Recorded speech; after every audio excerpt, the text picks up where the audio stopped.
Good evening, everybody. Welcome to Music in a Bottle. Tonight, I'm going to give you my top 8 favorite bands of all time. Um, this has been a hard video to try to nail down. I didn't really want to do it at first because just kind of figuring out who my favorite bands are. I mean, listing them and ordering them, and that's always been tough. I mean, that's something that changes all the time. And then did I want to do top 10? Do I want to do top 20, top 25? At one point, I was going to do top 30, and I just wasn't really happy with the way those videos were turning out. So I kind of had the idea, why don't I just kind of figure out who, to me, are the most essential bands, the bands I don't want to do without, the discographies that I love the most, and whatever number that is, that's what I'll go with. And then I'll just throw in a ton of honorable mentions if I have to. So that's how I came to top 8, because I figured that there was 8 groups that I would probably put in that top tier. So I'm gonna list off my honorable mentions first. I probably should have wrote this down, but I didn't. So I wanted, Foo Fighters. I love the Foo Fighters, Stone Temple Pilots, Judas Priest, Led Zeppelin, the Beatles, the Hooters, I think a real underrated group from the 80s. Guns N' Roses, Skid Row, Rat, Def Leppard, Cinderella, Pantera, um, Breaking Benjamin, The Police. I've been getting real into like Blondie lately. AC/DC is awesome. Gosh, I know I'm forgetting some obvious ones. Gin Blossoms, Toad the Wet Sprocket. I mean, you probably get the point. I really like anything from like the Beatles on to 90s, early 2000s rock. So, but these to me are my top tier, my top favorite groups. Number 8, I'm going to go with the Bad Boys from Boston, Aerosmith. This was the second band that I ever got into. My dad introduced me to these guys when I started getting into Kiss. And I love these guys ever since. Great stuff. I think their 70s material is just second to none. I think, later in their career, they get a little more hit and miss. That's why they kind of fall to number 8. But the fact that this is still one of my gateway bands and just the strength of their first half of their discography, still to me one of the essential groups. So I'm going to put Aerosmith as my 8th favorite. Number 7, I have a band that was my favorite band kind of in my later middle school and early high school years. Was absolutely obsessed with this band. It was just kind of the right band at the right time for me. That being Twisted Sister. Still, small discography for a band that's been around and has done so much. I mean, they've been around since the early 70s, and I don't think a lot of people really realize that, but they spent 10 years fighting and clawing to get a record deal. They had their moment in the sun, and then they fell apart, disbanded, regrouped in the early 2000s, and toured for another good 15 or so years. But I love this band. I thought We're Not Gonna Take It was a catchy song. Got Stay Hungry, loved that album. Got this album and You Can't Stop Rock and Roll. By the time I was done listening to those 2 albums, this had become my new favorite band at the time. Twisted Sister, I think, is often misunderstood. They're known basically just for like We're Not Gonna Take It, I Want to Rock, and those sort of tongue-in-cheek videos that came along with it.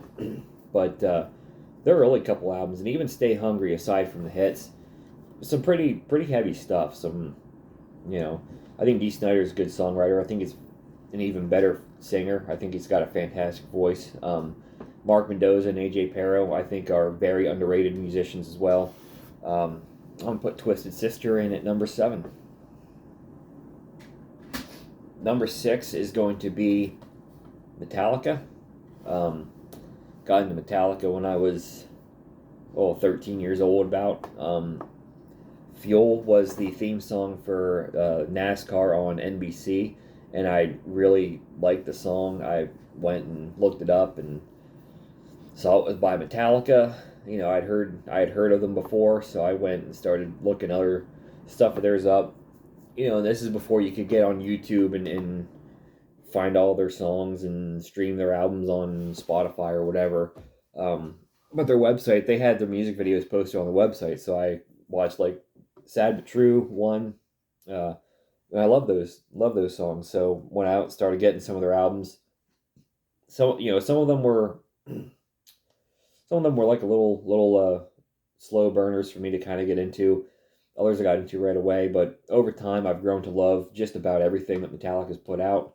Um, you know, maybe a trendy or cool thing for some people to hate Metallica, but I don't care about the trends. Love Metallica. They're one of my favorite bands. Number 6.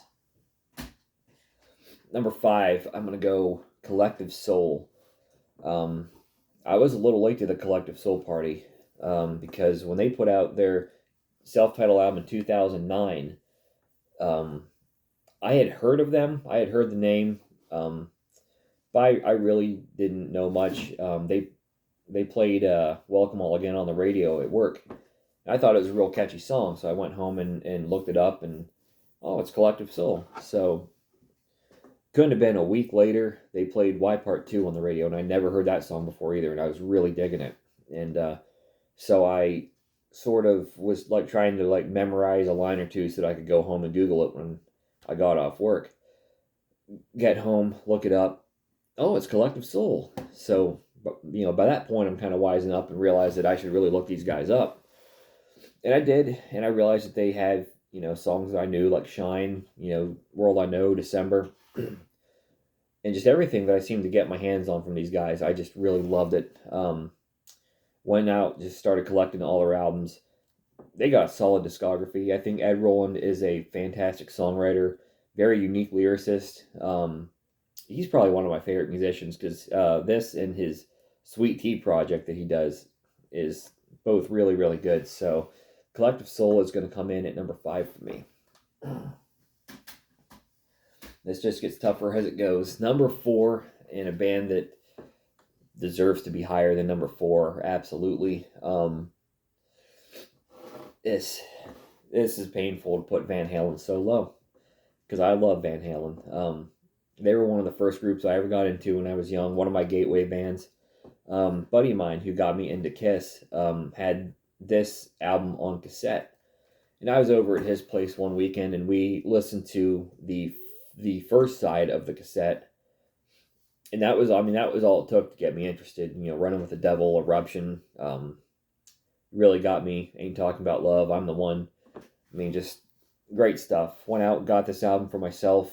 I remember riding home from the mall, and my dad was telling me that kind of like everything he knew about Van Halen, they had a different singer named Sammy Hagar for a while, and so I went and the next Van Halen album I got was Hagar album 5150. And then the third one I got was Fair Warning, and Fair Warning was it. As much as I love this, Fair Warning clinched me for life. Eddie Van Halen is my favorite guitar player of all time. I think Roth era Van Halen is second to none. Just absolutely 6 perfect classic albums in my opinion. Hagar era had a lot of good stuff as well. Not a Sammy Hagar hater at all, but the Roth era of Van Halen is just can't beat it. Number 3, I'm going to go with the Goo Goo Dolls. One of my favorite groups from the 90s. They have their roots kind of in punk rock, but I think the Goo Goo Dolls really came into their own when they became a little bit more pop-oriented. I think Johnny Resnick is a fantastic songwriter, fantastic lyricist, maybe my favorite lyricist of all time. He would definitely be in that conversation.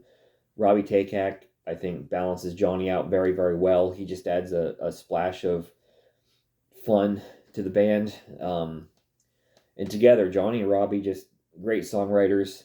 I often wish that Robbie sang more tracks on albums, but I'll take any Robbie track I can get. I'll take any Johnny Resnick track I can get. I think this band just got better and better into the 90s till you get to, Boy Named You, Dizzy Up the Girl, Gutter Flower, Let Love In.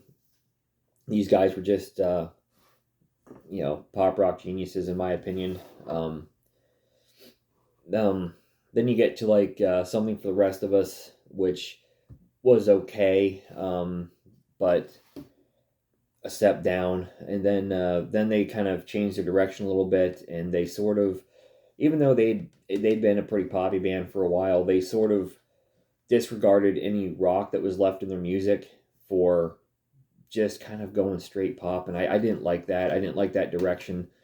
Released a couple albums like that in the 2010s. Magnetic just felt very shallow to me. Boxes I just didn't like the sound of, aside from one or two songs I thought was great. Miracle Pill was pretty dreadful. And then they really came back on their last album, Chaos and Bloom. Loved it. I mean, it's just a great comeback record. Reminded me of how much I love these guys. Reminded me, um, I'm just glad that the Goo Goo Dolls that I knew and loved were not gone forever. So, Goo Goo Dolls are number 3. Number 2, I'm going to go with the band that started it all for me, Kiss.